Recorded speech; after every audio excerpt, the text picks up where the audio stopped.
বিশ্ববিদ্যালয়ের সকল হল প্লাস বাংলাদেশের সকল জনগণ আমাদের একটাই পরিচয়, আমরা বাংলাদেশি।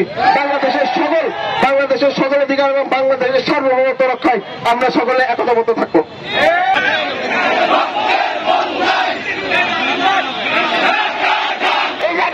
হামলা কেন? আওয়ামী লীগ রেজিম শেষ হয়ে গেছে, বাংলাদেশের মানুষ আজ একতাবদ্ধ হয়েছে। আওয়ামী লীগকে আর বাংলাদেশে ফিরতে দেওয়া হবে না, হবে না, হবে না।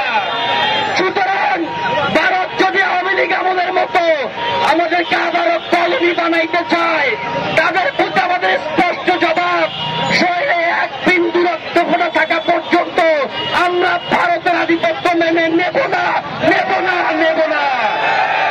সুতরাং দিল্লি স্পষ্ট করে যাতে শুনে রাখে, যেমন করে দিল্লির গোলাম হাসিনাকে আমরা পালাইতে বাধ্য করেছি, দিল্লিকেও তেমন করে আমরা রুখে দিবই দিব ইনশাল্লাহ।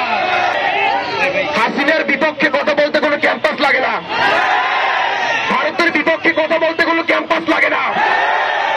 ব্যাপারটা হয়েছে কি জানেন, হাসিনাকে আমরা তাড়াই দিছি না, হাসিনাকে ভারত গিলতেও পারতেছে না, ছাড়তেও পারতেছে না।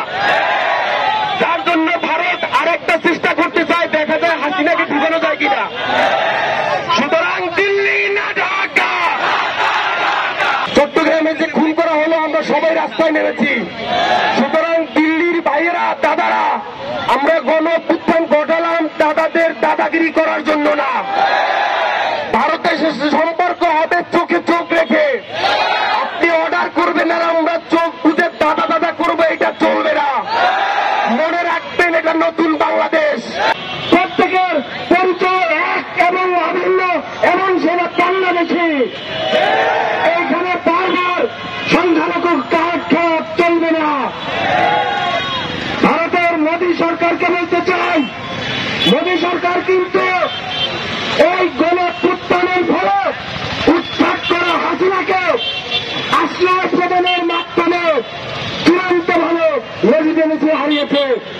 বাংলাদেশের সম্প্রীতি আগে যেমন বজায় ছিল, এখন আরো তার চাইতে বেশি বন্ধন সুদৃঢ় হয়েছে। কেউ যেন আমাদের দিকে রক্তচক্ষু দিয়ে না তাকায়। আমাদের বিপ্লব কিভাবে রক্ষা করতে হয় আমি চাই আমাদের দেখিয়ে দিয়েছে। আমাদের লড়াইকে আজকে ধর্মীয় লড়াই বানানোর চেষ্টা করা হচ্ছে।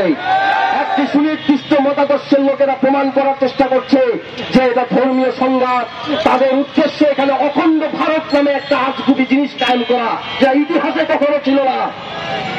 আমরা বলে দিতে চাই, 24-এর গণ-অভ্যুত্থানে হৃদয় তরুণা, দীপ্তদের, তারা ভারতীয় আধিপত্যের এজেন্ডার বিরুদ্ধে রাস্তায় নেমে জীবন দিয়েছেন। আমাদের হিন্দু ভাইয়েরা, বৌদ্ধ খ্রিস্টান ভাইয়েরা রাস্তায় নেমে এসেছেন। বাংলাদেশের মানুষ, মুসলমান, হিন্দু, বৌদ্ধ খ্রিস্টান তাদের রায় দিয়ে দিয়েছে, বাইরের দেশের কোন আধিপত্যবাদ আমরা মানব না। আমরা একত্রিত হয়ে আমাদের পূর্বপুরুষদের লড়াইয়ের ইতিহাসকে